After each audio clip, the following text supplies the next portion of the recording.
Bom, quando um corte acontece na ponta do dedo, tipo, a nossa expectativa natural é que a dor fique restrita só ali, né? Exatamente. O sangramento tá ali, a inflamação tá ali, é super contido. Pois é. E, de certa forma, isso é bem reconfortante para nossa mente. A gente gosta que os problemas sejam visíveis. Com certeza. O ferimento está no dedo, a gente vai lá, trata o dedo e ponto final. Mas a realidade é que, se essa ferida não for limpa na hora, a infecção não pede permissão para ficar só no local original. Nossa, nem um pouco. Ela simplesmente cai na corrente sanguínea e aí aquilo que era, sei lá, um probleminha de poucos milímetros começa a gerar febre alta, calafrios. Derruba o corpo inteiro, né? Isso. É a transformação de um problema superlocal numa falência sistêmica. E essa dinâmica biológica, digamos assim, é a lente perfeita para o material que a gente vai analisar hoje. É verdade. O nosso foco nessa exploração de hoje é um texto muito incisivo do presbítero Marcos Benedito. Um texto excelente, por sinal. Muito. O título é Quando o líder ferido passa a ferir o rebanho. E a nossa missão hoje é justamente desempacotar os perigos de uma liderança que governa a partir de dores que não foram resolvidas. Isso. E vale lembrar que o autor foca na liderança cristã, mas a mecânica disso tudo, de transformar a dor íntima em controle, afeta literalmente qualquer estrutura humana. Qualquer uma. Empresa, família, escola. Exato. E a premissa que abre o texto é muito pesada. Ele diz que existem líderes carregando uma bagagem imensa de frustrações. Rejeições passadas também. Pois é. E por não curarem isso, eles transformam o ambiente. Um lugar que deveria ser de restauração vira um verdadeiro campo de dominação emocional. É muito triste. Então vamos desempacotar isso, porque a primeira coisa que o texto menciona é a origem de tudo isso. A raiz do problema. Exato. A tal da raiz de amargura. O autor cita algumas referências bíblicas clássicas sobre isso, né? Com aquele alerta sobre uma raiz que brota e acaba contaminando muita gente. Uhum. E o que a gente precisa entender aqui é o mecanismo psicológico por trás dessa palavra. Sabe, a palavra raiz. É uma metáfora muito forte. Muito. Porque, por natureza, uma raiz cresce no escuro, debaixo da terra, longe dos olhos de todo mundo. Ninguém vê. Ninguém vê. Mas é ela que dita se a árvore vai dar frutos bons ou espinhos. O líder que sofreu, tipo, uma traição no passado, ou uma rejeição de um projeto antigo. Ou até uma frustração ministerial mesmo. Exato! Se ele não processar essa dor, ele enterra isso. Ele esconde. E aí a coisa complica. Muito. Porque no escuro da mente, essa dor sofre uma mutação. Ela vira rancor, ela apodrece, digamos assim. Mas espera aí, deixa eu fazer o papel de advogado do diabo aqui rapidinho. Vai em frente. Todo ser humano passa por rejeição. Todo mundo tem frustrações no trabalho, na família, na vida, né? Por que a dor de um líder especificamente ver esse monstro sistêmico que adoece uma comunidade inteira? É uma ótima pergunta. Por que ele não é só visto como um cara mal-humorado e pronto? A grande diferença aí é a assimetria de poder e a plataforma que esse líder ocupa. Ah, entendi. Quando uma pessoa comum está amargurada, ela afasta os amigos mais próximos. Ela se isola. Agora, quando alguém com autoridade espiritual está amargurado, O impacto é outro. ele tem o poder de moldar a cultura de centenas ou milhares de pessoas. A lógica interna desse líder ferido opera num senso de vulnerabilidade extrema. É um medo constante, né? Sim, o raciocínio dele, que na maioria das vezes é até subconsciente, é tipo, eu fui ferido porque confiei nas pessoas. Eu fui ferido porque deixei as coisas soltas. Então ele acha que a culpa foi da confiança. Isso. Então, para não sentir essa dor de novo, ele conclui que precisa microgerenciar tudo. Nossa, Se eu controlar o ambiente, controlar as decisões, controlar as pessoas, ninguém vai conseguir me machucar de novo. caramba, é um mecanismo de defesa que vira uma arma de ataque, né? Perfeito, é exatamente isso. O líder cria uma armadura tão pesada que acaba esmagando todo mundo que está do lado dele. Esmaga mesmo. E o texto menciona aquele princípio fundamental bem conhecido no Novo Testamento, de suportar e perdoar uns aos outros. Com a base da graça, né? Isso. O Marcos Benedito defende que, se o líder não consegue perdoar o próprio passado dele, ele fica incapaz de pastorear com graça. E, bom, se a graça sai pela porta dos fundos, o que sobra? Sobra a lei, né? Sobra o rigor absoluto. A vigilância é constante. Exato. O ambiente perde totalmente aquele caráter terapêutico. A essência da liderança servil, baseada em receber perdão e estender perdão para o outro, desaparece. Evapora. Uhum. Quando a amargura corta esse suprimento, a igreja, ou enfim, qualquer organização, deixa de respirar o oxigênio da graça e passa a respirar o gás carbônico da suspeita. Que imagem forte, o gás carbônico da suspeita. O líder passa a ver fantasmas em todos os cantos, sabe? Fica paranoico. Exato. Qualquer pergunta ou sugestão de um membro não é vista como uma colaboração genuína. É vista como uma ameaça de motim. Um ataque direto. Nossa, isso me leva a um ponto que o texto aborda e que eu achei, assim, fascinante. Qual? Se essa amargura toda começa lá no escuro da mente do líder, como que isso transborda para a arquitetura prática do lugar? Como que muda a estrutura do dia a dia? É aí que o autor é genial. Sim, ele usa um termo que é um verdadeiro soco no estômago. Ele fala sobre a construção de feudos espirituais. Feudos espirituais. É pesado. Muito pesado. Historicamente, se a gente pensar bem, um feudo é aquele pedaço de terra onde um senhor absoluto governa. E os camponeses trabalham para o benefício exclusivo dele. Eles são dependentes, né? Sim, eles dependem desse senhor para ter proteção.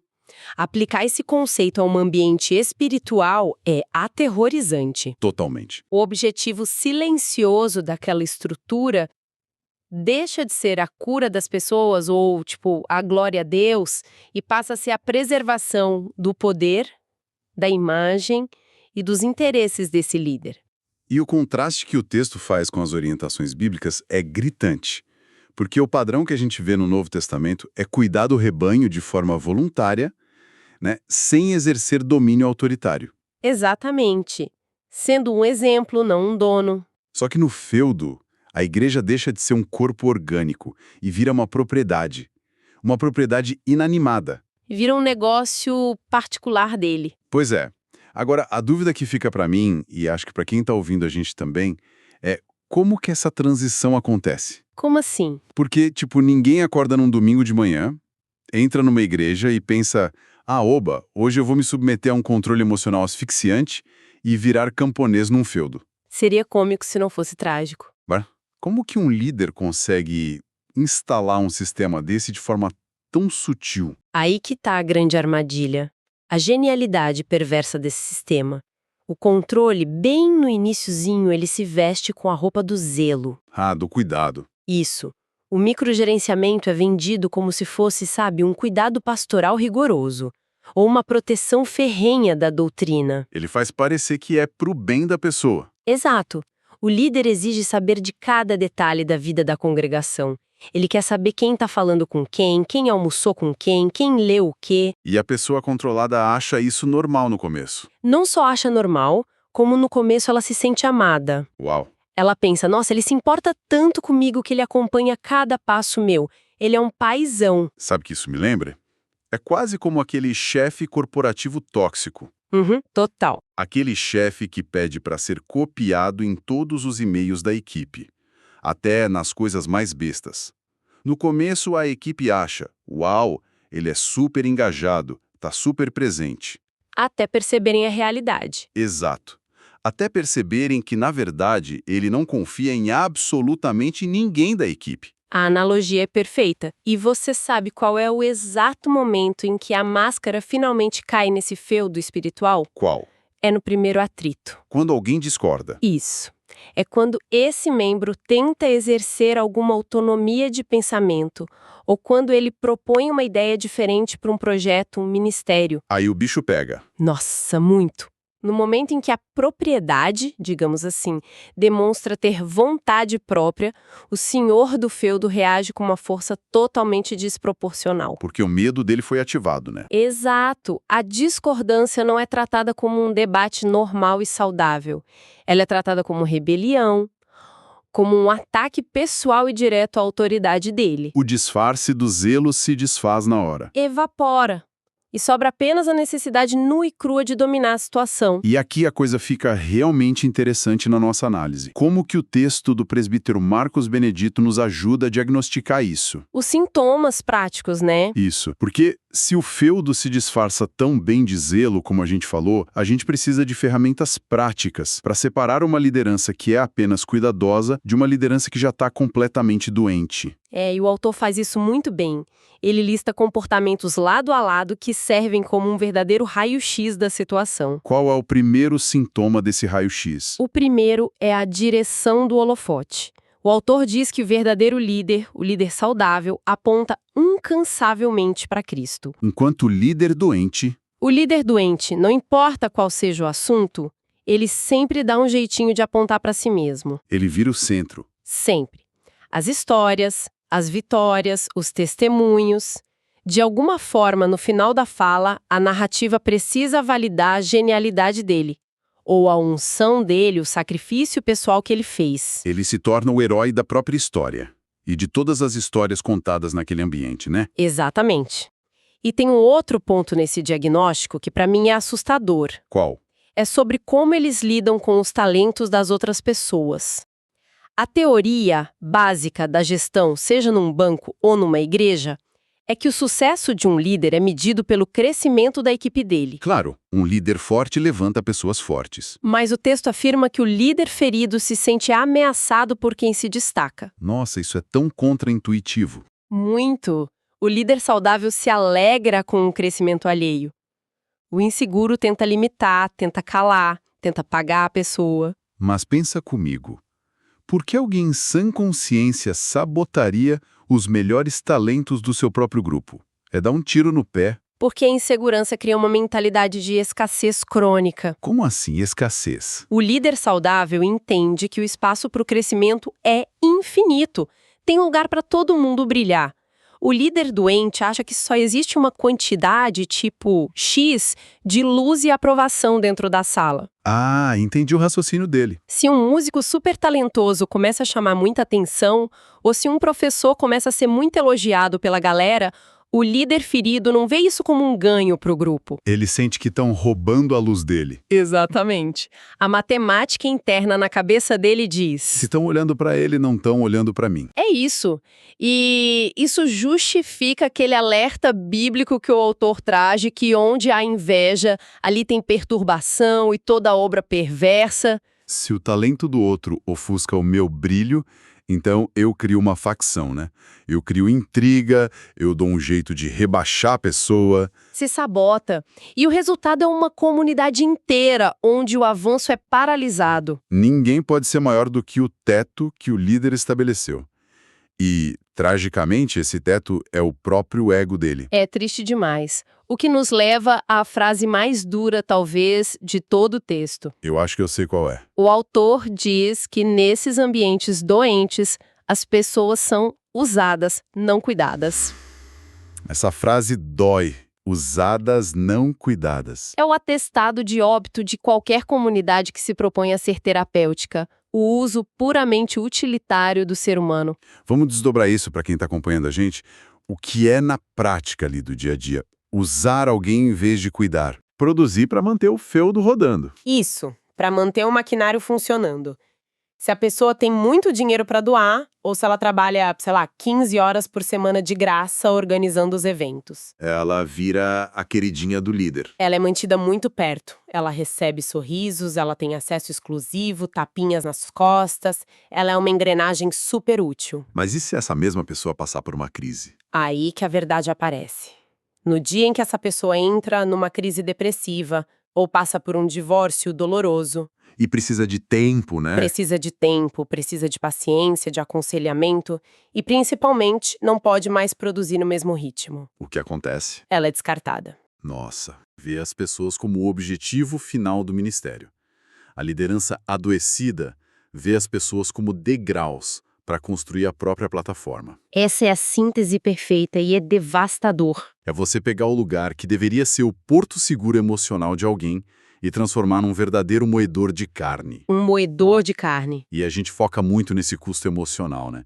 Na quantidade de gente que sai machucada, com raiva de igreja, com traumas severos. Mas o Marcos Benedito aprofunda a análise. Ele vai para o custo espiritual da coisa. Sim, o custo espiritual de manter esse teatro rodando.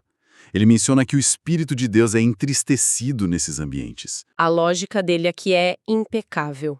A igreja que é liderada por interesses pessoais perde a presença e o mover genuíno, e sobra apenas a carcaça institucional. A casca, né? Só a casca. As reuniões continuam, o som continua bom, a iluminação é perfeita, mas não tem vida. É uma máquina operando no piloto automático. Eu confesso que, lendo o material, teve um argumento específico que me deu uma rasteira. Mudou completamente a forma como eu vejo esses ambientes super controlados. Ah, eu imagino qual seja. A parte sobre a ausência de poder? Essa mesma. O autor cita aquela máxima de que o reino não consiste em palavras, mas em poder. E aí ele joga uma provocação gigantesca. Conta para quem tá ouvindo. Geralmente, quando um ambiente religioso parece estagnado, frio, sem a manifestação do poder de Deus, o senso comum é a gente culpar as pessoas. A gente sempre culpa o povo. A gente ouve coisas do tipo: a igreja tá fria porque o povo não ora. É falta de fé da congregação. O pessoal tá muito mundano. Mas o autor subverte isso de forma magistral. Exato. Ele tira a culpa da arquibancada e coloca direto no banco do técnico. Ele joga a responsabilidade pro púlpito. Sim. O ponto dele é que, muitas vezes, a ausência de poder não é falta de oração de quem está sentado, mas sim um excesso de controle humano de quem está em pé liderando. O líder simplesmente não quer perder o domínio do roteiro. Me ajuda a entender a engrenagem disso. Como que o excesso de controle humano bloqueia uma questão espiritual? Bom, para entender isso, a gente precisa pensar na natureza de uma manifestação espiritual genuína. Tá. Ela é, por definição, imprevisível, indomável. Ela não se encaixa bonitinho na planilha do Excel, sabe? Não respeita o cronograma exato do culto de domingo, né? De jeito nenhum. Agora, lembra do líder ferido que a gente está analisando? A regra número 1 dele é que tudo precisa ser controlado, para que ele se sinta seguro e no topo da cadeia alimentar. Ah, entendi onde você vai chegar. Se algo espontâneo começa a acontecer na comunidade, algo que tipo não passou pela curadoria prévia dele, ele entra em pânico. Ele perde o chão. Sim. Para não perder as rédeas da estrutura, ele restringe, ele cria um monte de regras absurdas, ele asfixia a espontaneidade. Então o problema não é a falta de oração. Não. O mover não acontece porque o líder não deixa margem para nada que não tenha a assinatura dele embaixo. É o controle humano literalmente matando a graça. Nossa, é profundo isso. Então, o que tudo isso significa no final das contas? Qual a saída, né? Talentos são podados e a espiritualidade é roteirizada pelo ego de um líder doente. Qual é a cura? O mercado corporativo resolveria isso rápido. Faria uma reestruturação de diretoria, né? Ou contrataria uma consultoria de recursos humanos para mudar a cultura da empresa. Mas, para a igreja, o texto descarta totalmente essas ferramentas institucionais. Ele vai num caminho muito mais radical. Radical e doloroso para o ego. O autor não sugere um novo seminário de liderança ou uma estratégia de marketing inovadora. Ele pede arrependimento. O retorno puro e simples à cruz. Ele diz com todas as letras que não adianta tentar maquiar a estrutura. Estruturas corrompidas não mudam sem que haja corações quebrantados, que é a base dos salmos de arrependimento. Faz todo sentido. O problema central da liderança que opera na dor é aquela energia colossal que eles gastam para proteger os muros do feudo, né? Para se blindar. Exatamente. Então a restauração de verdade só acontece quando esse líder decide, abaixar a ponte levadiça e se vulnerabilizar novamente. É a frase de deixar as feridas na cruz. Ao invés de usar a mágoa do passado como uma desculpa para o autoritarismo de hoje, ele precisa abrir mão dessa defesa. É o ensinamento mais básico de Cristo sobre liderança, né? Liderar sendo servo. Isso. Liderar não é controlar, é servir. Aquele que quiser ser o maior, seja o servo de todos. Onde o ego diminui, a graça opera. O que eu acho muito bonito na abordagem do Marcos Benedito é que, por mais cortante que seja o diagnóstico, o tom dele não é de destruição. É verdade. Ele não quer jogar o líder no lixo. Não. Ele denuncia as obras perversas e o sistema manipulador de forma firme, sem meias palavras. Mas, no fundo, tem um apelo muito empático à cura. Ele entende que por trás daquele tirano espiritual tem alguém que um dia foi muito ferido. E que precisa de libertação tanto quanto a congregação que ele acabou oprimindo. Com certeza. A urgência da mensagem é resgatar a igreja como um hospital de almas, não como uma corporação que alimenta o ego de poucos. Bom, a gente fez uma caminhada bem intensa por esses conceitos todos hoje. Foi um mergulho profundo mesmo. A gente começou entendendo como um corte que parece inofensivo, uma rejeição antiga, se não for higienizado, cria uma infecção. E vira aquela raiz de amargura. Passamos por essa dinâmica assustadora onde o líder, aterrorizado com a própria vulnerabilidade, constrói muros e cria os feudos espirituais. Onde as pessoas viram apenas engrenagem. E a comunidade percebe isso quando vê os talentos sendo abafados por inveja, e as pessoas sendo usadas, não cuidadas. E vimos que a cura é abrir mão do controle através do arrependimento. E tudo isso, no fim das contas, nos obriga a expandir o foco. Para onde? A gente discutiu exaustivamente as falhas, as motivações e as feridas de quem está lá na frente com o microfone na mão. Sim, o líder. Mas existe uma engrenagem super silenciosa que permite que tudo isso aconteça ano após ano. Se o controle muitas vezes se disfarça de zelo religioso e a pessoa controlada demora a perceber, Certo. isso levanta uma reflexão muito provocativa sobre o nosso papel. O papel de quem está ouvindo e participando. É um ângulo um pouco desconfortável, né? Bastante desconfortável, mas necessário. Se as feridas de um líder têm o potencial de desmantelar tão sistematicamente a vida espiritual de uma comunidade, até que ponto a congregação é conivente com isso? Nossa, é uma ótima pergunta. Quando a gente começa a notar os primeiros tijolos desse feudo sendo levantados, tipo quando a gente vê alguém talentoso sendo calado do nada, ou quando uma decisão totalmente arbitrária é justificada como proteção da doutrina. Será que a gente apenas se cala e aceita? Exato. Corremos um risco diário de terceirizar nossa autonomia espiritual. Porque, vamos ser sinceros, no fundo, é muito mais cômodo ter alguém dizendo exatamente o que a gente deve pensar, fazer e vestir. Dá menos trabalho do que assumir a responsabilidade da nossa própria liberdade cristã. Pois é. Fica a reflexão. Será que falhamos em reconhecer a amargura do líder? Porque a nossa própria preguiça de questionar é o terreno perfeito para ela crescer. Caramba!